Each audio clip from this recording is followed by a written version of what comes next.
So here is Sharpie at our first event back after COVID. And this is at Chattahoochee Hills, and we are doing the prelim test. Coming down the center line, making sure I'm nice and straight, and preparing for my turn. Sharpie is really a pleasure to ride because he is very rideable and very obedient.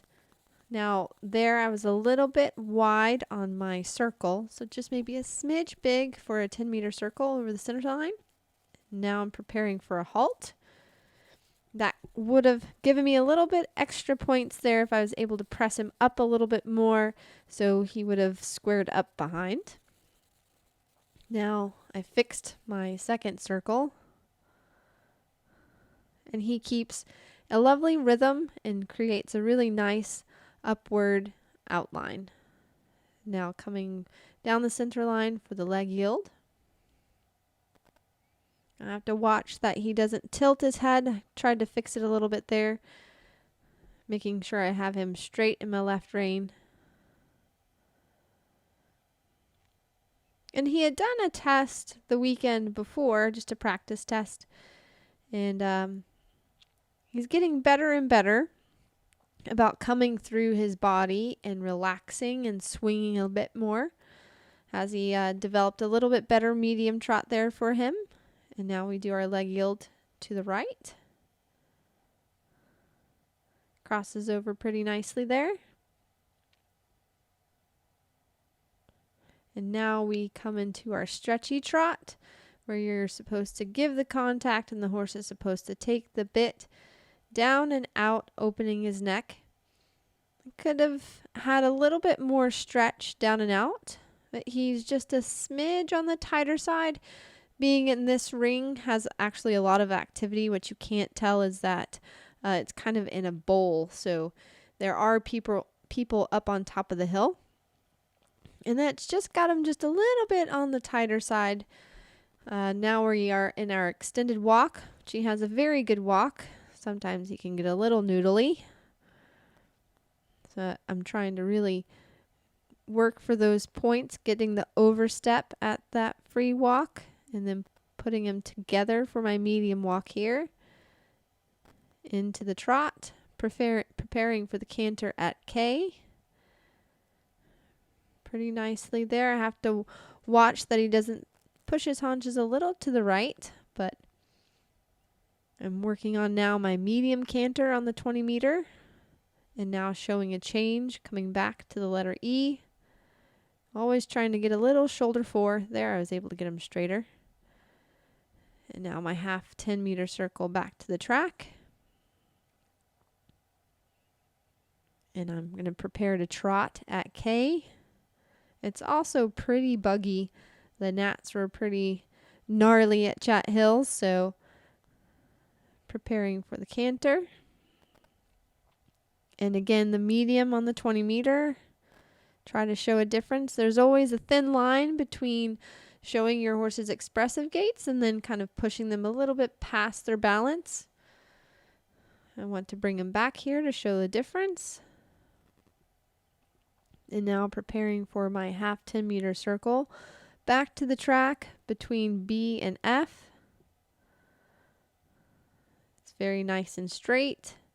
Down to the trot transition at F, and now preparing to go down to the center line, and we have our halt at G, so I want to make sure he's nice and square. I'm going to start to half halt right before coming to the halt so I can press him up into it. He went a little crooked, but overall I was really pleased with his test. Now moving on to cross country. He gave me a really super round.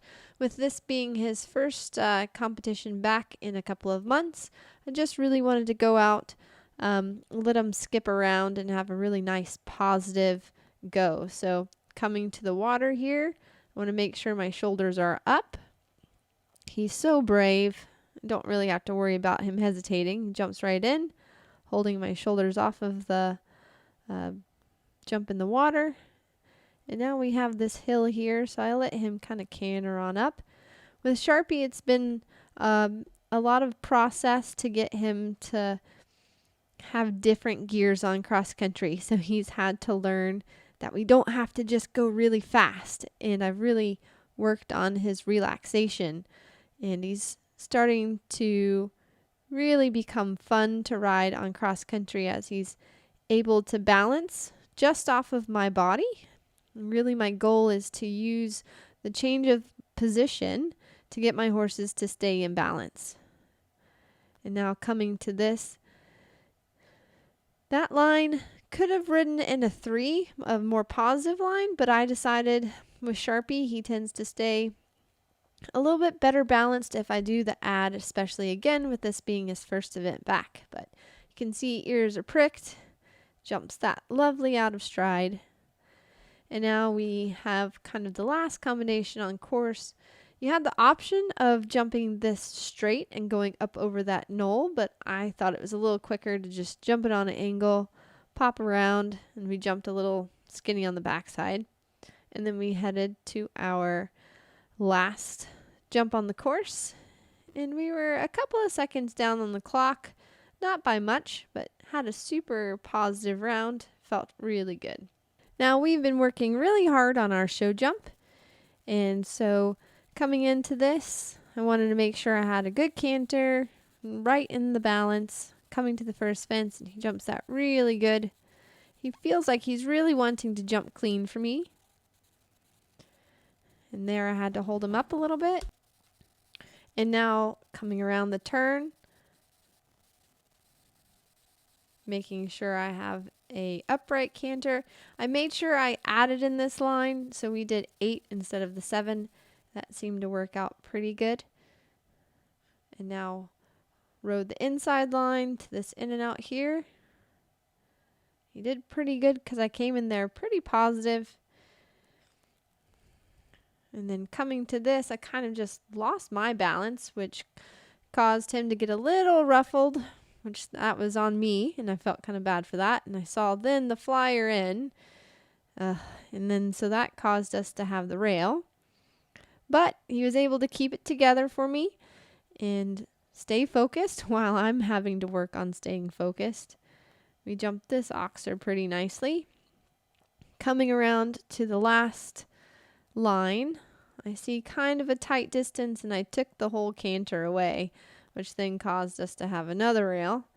And then jumping the last jump, he jumped great. So it was unfortunate we had the 2 rails. Those were really my rails, and overall I was really pleased with how he finished out the weekend.